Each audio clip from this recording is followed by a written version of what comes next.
ಸದ್ಯಕ್ಕೆ ರಾಜ್ಯದಲ್ಲಿ ಮತ್ತೆ ರಾಜಕೀಯ ವಲಯದಲ್ಲಿ ಬಹು ಚರ್ಚಿತ ವಿಚಾರ ಅಂದ್ರೆ ಅದು ಮೀಸಲಾತಿಯ ವಿಚಾರ.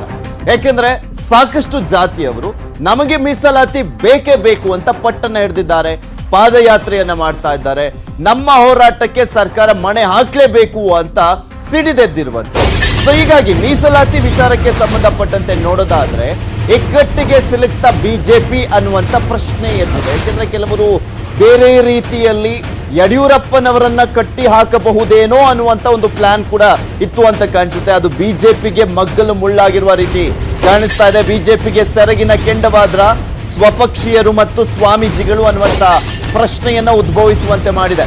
ಮೀಸಲಾತಿ ಪರ ಹೋರಾಡ್ತಾ ಇದ್ದಾರೆ ಕೆಲವು ಸಚಿವರು, ಅವರ ವಿರುದ್ಧ ಬಿಜೆಪಿ ನಾಯಕರೇ ಬೇಸರವನ್ನ ವ್ಯಕ್ತಪಡಿಸಿದ್ದಾರೆ. For example DV. ಸದಾನಂದ ಗೌಡರು ನಿಜವಾದ ಹೋರಾಟವೋ ಅಥವಾ ಇದು ರಾಜಕೀಯಕ್ಕಾಗಿ ನಡೀತಾ ಇರುವಂತದ್ದಾ ಅನ್ನುವಂತ ಪ್ರಶ್ನೆಯನ್ನ ಮೂಡಿಸ್ತಾ ಇದೆ.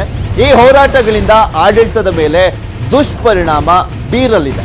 ದೆಹಲಿಯಲ್ಲಿ ಜಗದೀಶ್ ಶೆಟ್ಟರ್ ಅವರು, ಮಾಜಿ ಮುಖ್ಯಮಂತ್ರಿಗಳು ಹಾಗೆ ಹಾಲಿ ಬೃಹತ್ ಕೈಗಾರಿಕಾ ಸಚಿವರಾಗಿರುವಂತಹ ಜಗದೀಶ್ ಶೆಟ್ಟರ್ ಅವರು ಎಕ್ಸ್ಕ್ಲೂಸಿವ್ ಆಗಿ ಹೇಳಿಕೆಯನ್ನ ಕೊಟ್ಟಿದ್ದಾರೆ. ಬೇಸರವನ್ನ ಹೊರಹಾಕಿದ್ದಾರೆ, ಅಸಮಾಧಾನವನ್ನ ಹೊರಹಾಕಿದ್ದಾರೆ.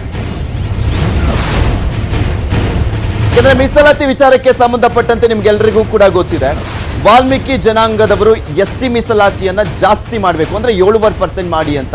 ಕುರುಬ ಜನಾಂಗದವರು ನಮ್ಮನ್ನ ಎಸ್ಟಿ ಮೀಸಲಾತಿಗೆ ಸೇರಿಸಬೇಕು ಅಂತ, ಪಂಚಮಸಾಲಿಯವರು ನಮ್ಮನ್ನ 2A ಸೇರಿಸಬೇಕು ಅಂತ ಹೋರಾಟವನ್ನು ಮಾಡ್ತಿದ್ದಾರೆ. ಸಚಿವ ಜಗದೀಶ್ ಶೆಟ್ಟರ್ ಅವರ ಜೊತೆ ನಮ್ಮ ಪ್ರತಿನಿಧಿ ಧರಣೀಶ್ ಅವರನ್ನ ಮಾತನಾಡಿಸಿದ್ದಾರೆ. ಈ ಸಂದರ್ಭದಲ್ಲಿ ಏನ್ ಮಾತನಾಡಿದ್ರು ಜಗದೀಶ್ ಶೆಟ್ಟರ್ ಅವರು ಅನ್ನೋದನ್ನ ನೋಡೋಣ. ರಾಜ್ಯದಲ್ಲಿ ಸಾಕಷ್ಟು ರಾಜಕೀಯ ಬೆಳವಣಿಗೆಗಳಾಗ್ತಿದ್ದಾವೆ, ಜೊತೆಗೆ ಮೀಸಲಾತಿ ವಿಷಯಕ್ಕೆ ಸಂಬಂಧಪಟ್ಟಂತೆ ಹೋರಾಟಗಳು ನಡೀತಿದ್ದಾವೆ. ಈ ಸಂದರ್ಭದಲ್ಲಿ ಮಾಜಿ ಮುಖ್ಯಮಂತ್ರಿಗಳು ಮತ್ತು ಕೈಗಾರಿಕಾ ಸಚಿವರು ಆದಂತಹ ಜಗದೀಶ್ ಶೆಟ್ಟರ್ ಅವರು ದೆಹಲಿ ಬಂದಿದ್ದಾರೆ. ಅವರೊಂದಿಗೆ ಮಾತಾಡೋಣ. ಸರ್, ಈಗ ಮೀಸಲಾತಿ ಹೋರಾಟ ಭಾಳ ತೀವ್ರವಾಗಿ ನಡೀತಿದೆ. ಒಂದು ಕಡೆ ಎಸ್ ಟಿ ಪರ್ಸೆಂಟೇಜನ್ನು ಜಾಸ್ತಿ ಮಾಡಿ ಅಂತೇಳಿ ವಾಲ್ಮೀಕಿಗಳು, ಮತ್ತು ಇನ್ನೊಂದು ಕಡೆ ಕುರುಬರು, ಮತ್ತೊಂದು ಕಡೆ ಪಂಚಮಸಾಲಿಗಳು ಈಗೆಲ್ಲ ಹೋರಾಟ ಮಾಡ್ತಿದ್ದಾರೆ. ಏನಾಗ್ತಿದೆ ಸರ್ ಆ್ಯಕ್ಚುಲಿ? ನೋಡಿ, ಇದೆಲ್ಲ ಅವರವರು ಸಮಾಜ ಮತ್ತು ಇಟ್ಕೊಂಡು ಇವತ್ತು ಮೀಸಲಾತಿ ಹೆಚ್ಚಳ ಬೇಕು, ಮೀಸಲಾತಿ ಮತ್ತು ನಮಗೆ ಹೊಸದಾಗಿ ಕೊಡಬೇಕು, ಇವೆಲ್ಲ ಹೋರಾಟಗಳು ನಡೀತಾ ಇದ್ದಾವೆ. ಇವೆಲ್ಲವನ್ನೂ ಸರ್ಕಾರ ಗಮನಿಸ್ತಾ ಇದೆ. ಮತ್ತು ನಮ್ಮ ರಾಜ್ಯದ ಮುಖ್ಯಮಂತ್ರಿಯಾದ ಯಡಿಯೂರಪ್ಪನವರು ಸರಿಯಾದ ಸಂದರ್ಭದಲ್ಲಿ ಸರಿಯಾದಂಥ ನಿರ್ಧಾರವನ್ನು ಕೈಗೊಂತಾರೆ. ಅಲ್ಲ, ಈಗ ಕೆಲವು ಬೇಡಿಕೆಗಳಿದಾವಲ್ಲ, ಈಗ ಫಾರ್ ಎಕ್ಸಾಂಪಲ್ ಎಸ್ ಟಿ ಅವರು ತಮ್ಮ ಮೀಸಲಾತಿ ಪರ್ಸೆಂಟೇಜನ್ನು 3.5ರಿಂದ 7.2ಕ್ಕೆ ಏರಿಸಬೇಕು ಅಂತೇಳಿ ಅವ್ರ ಡಿಮಾಂಡ್. ಕುರುಬರು ನಮ್ಮನ್ನು OBCಯಿಂದ STಗೆ ಸೇರಿಸಿ ಅನ್ನೋದು ಅವ್ರ ಡಿಮಾಂಡ್. ಪಂಚಮಸಾಲಿಗಳು 2Aಗೆ ಸೇರಿಸಿ ಅಂತೇಳಿದೆ. ಈ ಡಿಮಾಂಡ್ಗಳು ಜಿರೈನ್ ಆಗಿದೆ ಅಂತ ಅನ್ಸುತ್ತೆ ನಿಮಗೆ? ನೋಡ್ರಿ, ಇದು ಜುನೈನ್ ಇದೇನೋ ಇಲ್ಲ ಅನ್ನುವಂಥದ್ದು ಮಾಧ್ಯಮದವ್ರು ನೀವು ಹೇಳಬೇಕು. ನಿಜವಾಗಿ ಹೇಳಬೇಕಂದ್ರೆ ಈಗ ಅವರು ಬೇಡಿಕೆಗಳು ಇಟ್ಟಿದ್ದಾರೆ, ಮತ್ತು ಸುಪ್ರೀಂ ಕೋರ್ಟಿನ ರೂಲಿಂಗ್ಸ್ಗಳಿದ್ದಾವೆ, ಮತ್ತು ಕೇಂದ್ರ ಸರ್ಕಾರದ ಪಾತ್ರ ಇದೆ ಇದರಲ್ಲಿ, ಮತ್ತು ಹಿಂದುಳಿದ ವರ್ಗದ ಆಯೋಗ ಅನ್ನುವಂಥದ್ದು ಇದೆ. ಇವೆಲ್ಲವನ್ನು ಅವರೆಲ್ಲರ ಜೊತೆ ಸಮಾಲೋಚನೆ ಮಾಡಿಕೊಂಡು ಸರ್ಕಾರಗಳು ನಿರ್ಧಾರವನ್ನು ಕೈಗೊಳ್ಳಬೇಕಾಗ್ತದೆ. ಈಗ ಅದು ಯೂನಿಯನ್ ಇದೆ ಅಂಥೇಳಿ ಅವರು ಆ ಬೇಡಿಕೆಗಳಿಟ್ಟು ಹೋರಾಟವನ್ನು ಮಾಡ್ತಾಯಿದ್ದಾರೆ. ಹೀಗಾಗಿ ಅದ್ರ ಬಗ್ಗೆ ಸಮಗ್ರವಾದಂಥ ಚರ್ಚೆ ಆಗ್ತದೆ, ಮತ್ತು ಅದ್ರ ಬಗ್ಗೆ ಯೋಗ್ಯವಾದಂಥ ನಿರ್ಧಾರವನ್ನು ಸರ್ಕಾರಗಳು ತೆಗೆದುಕೊಳ್ತವೆ. ಈಗ ಇಷ್ಟೆಲ್ಲ ಹೋರಾಟ ಅಥವಾ ಗೊಂದಲಗಳು ಇವೆಲ್ಲವೂ ಕೂಡ ಆಡಳಿತದ ಮೇಲೆ ಪರಿಣಾಮ ಬೀರಲ್ವಾ?